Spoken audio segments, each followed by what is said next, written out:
Hi there, my name's Toby Jenkins. Welcome to the Momentum course. It's great to have you here. Look, I'm a husband, I'm a father, I'm an Olympian, a leadership coach. I wear many hats, as I'm sure you do too.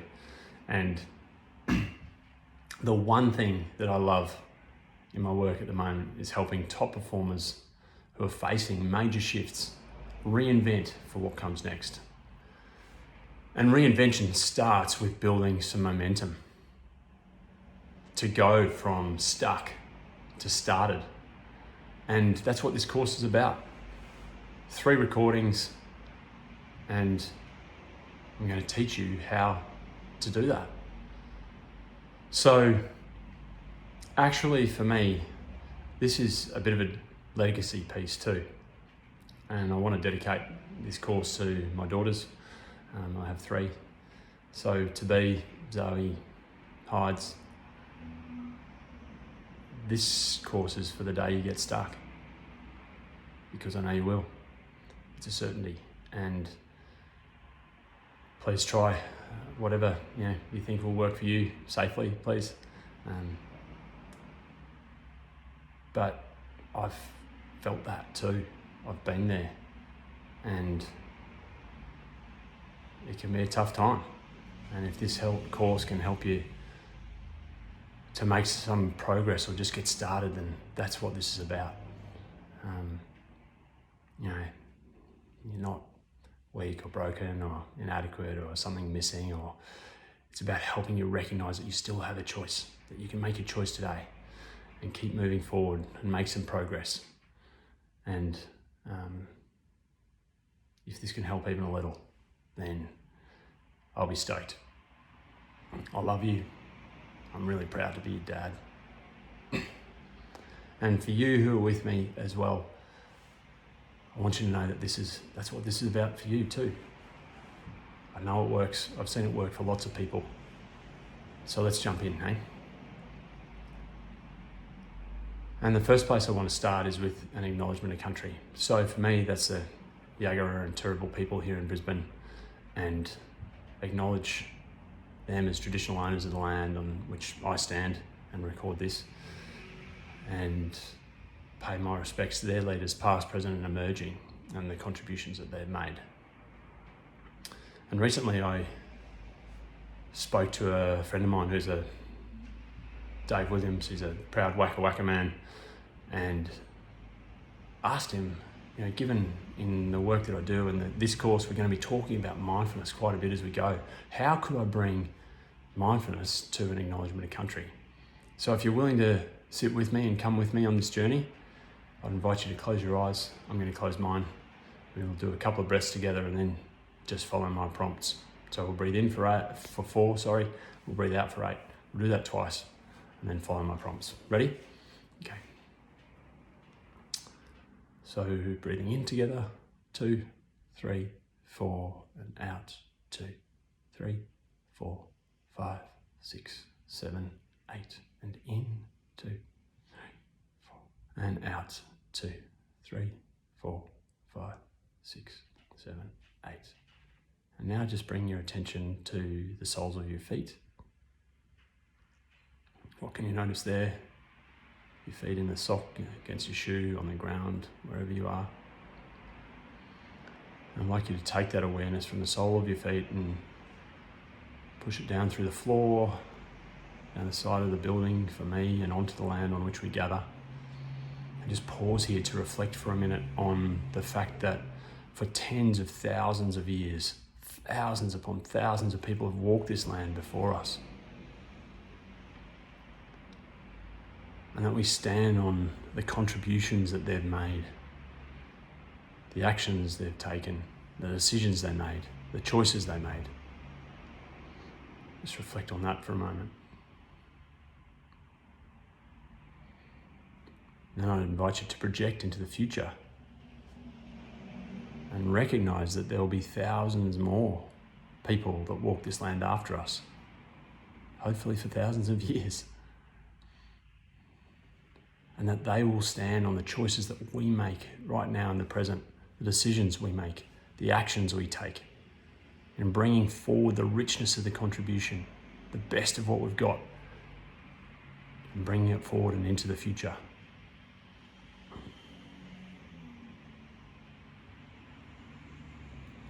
And just bring your attention and your awareness back up the side of the building, through into the floor, into your feet, onto the soles of your feet, and just see what you can notice there again. What sensations can you notice? And just in your own time, come on back to the room.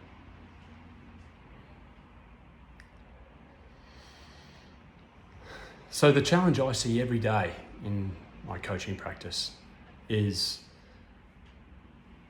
in amongst the full plates of juggling work, family, relationships, health, people have full lives. And then you throw a curveball or two into that, a health scare, relationship issues, business challenges, the economy. All of a sudden, these pinch points can become really intense, really fast. And the opportunity, as I see it, and the reason for this course, is to help you move from perhaps overwhelmed by the situation to managing the stress and pressure, from uncertain about the future to having a clear direction and plan, or the beginnings of one. This is only a short course, but we can give you the beginnings of one by the end of these recordings. From lost and adrift to really focused on what might be the next step for you. If you think about the 80-20 rule, which you may be familiar with, 20% of our results come from 80% of the effort. Oh, sorry, other way around. 80% of our results come from the 20% of the effort. If you apply the same 80-20 to the 80-20, what is the 4% that's really going to make the difference in terms of what you're trying to change, where you want to go, who you want to be in this process for you, how you want to act, how you bring people along with you in the journey, how do you make time for it? What is the 4% that's really going to help you? And then, we want to move from drained to energized, from isolated and alone to feeling supported and even held accountable, right? To our actions, to ourselves. So then we can create what we want to create. And I've learned and trialed a whole bunch of this stuff, from my own reinventions as an Olympian coming home and starting a business, to starting that business and figuring out what on earth we were doing and going through many different iterations of that, to resigning 16 years later from the business I started because I couldn't find a home for myself anymore, to starting a tech product company, and 3 years later just not having the conviction, having to resign again. These reinventions happen all the time professionally, right? And then, not to mention the ones accelerated by the loss of my father and my father-in-law in the space of 2 or 3 years, having children.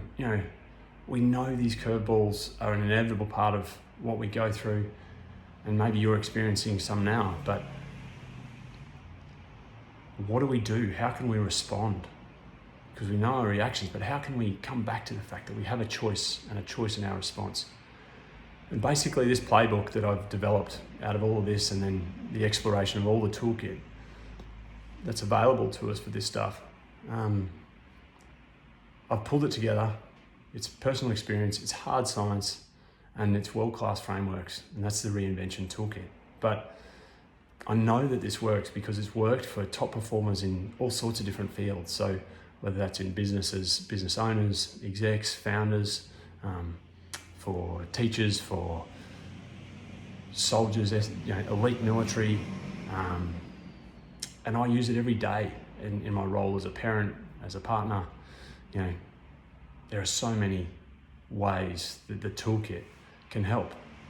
And so that's what I want to take you through, is I'm opening up this first chapter of the playbook, essentially, which is this momentum piece.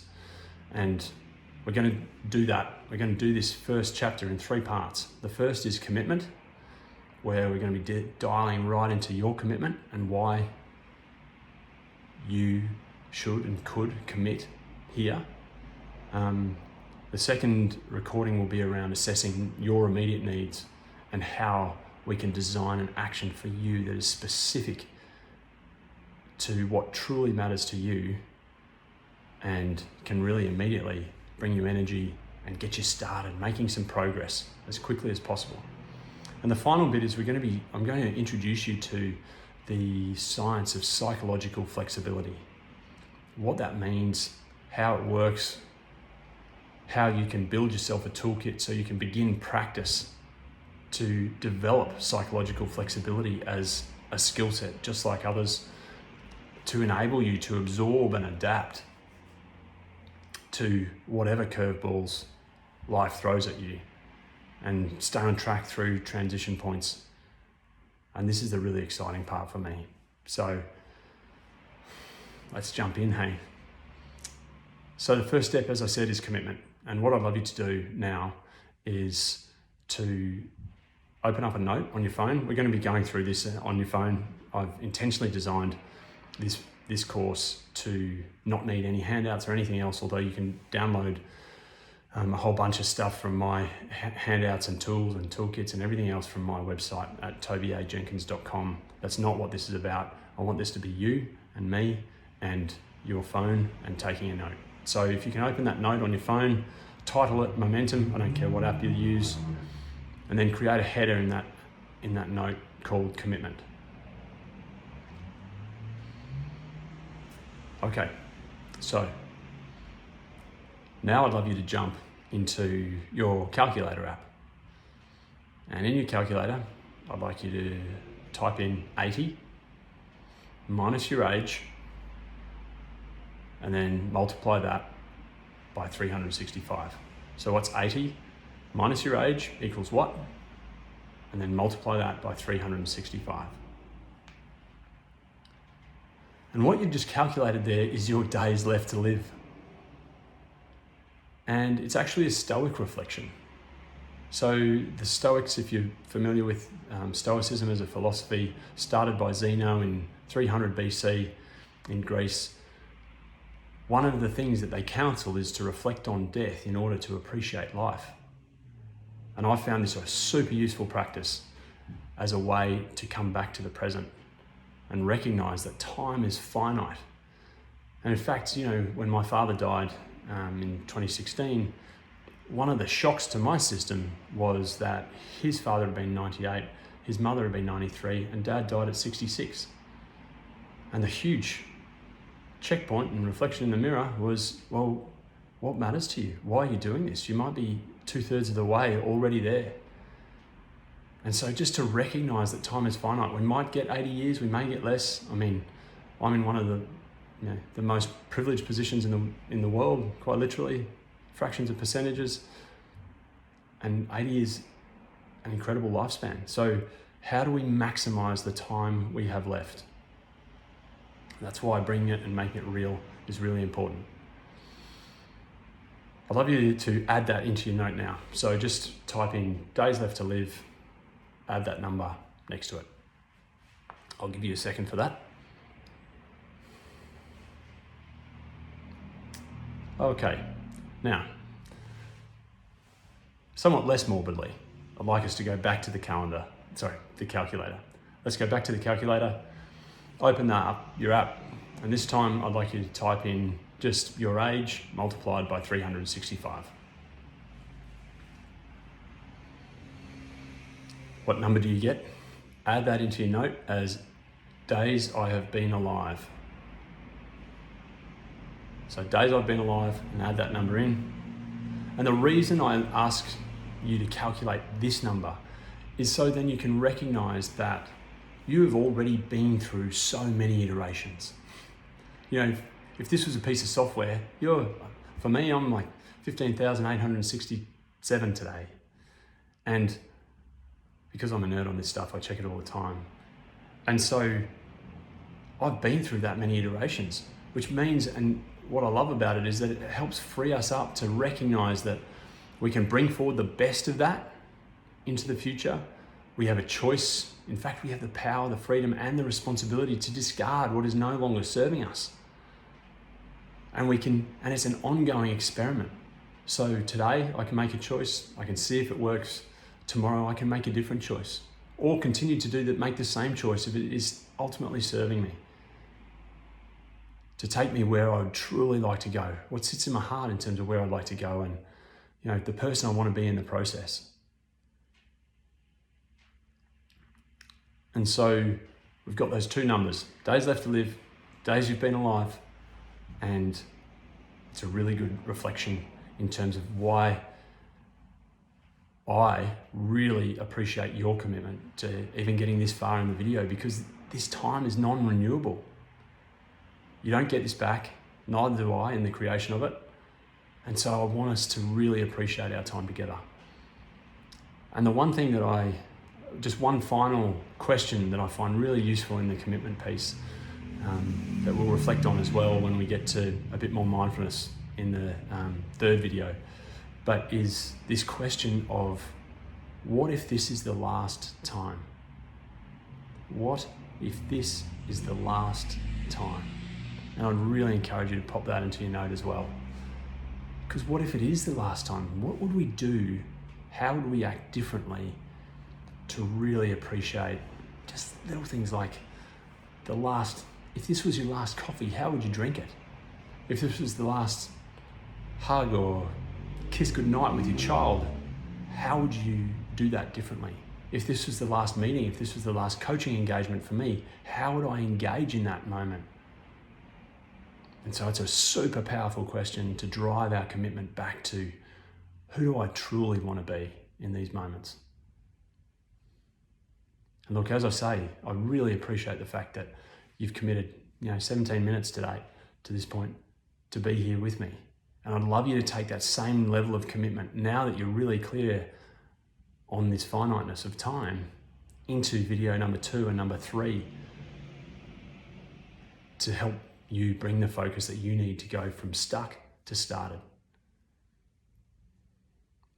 So that's the end of this first recording.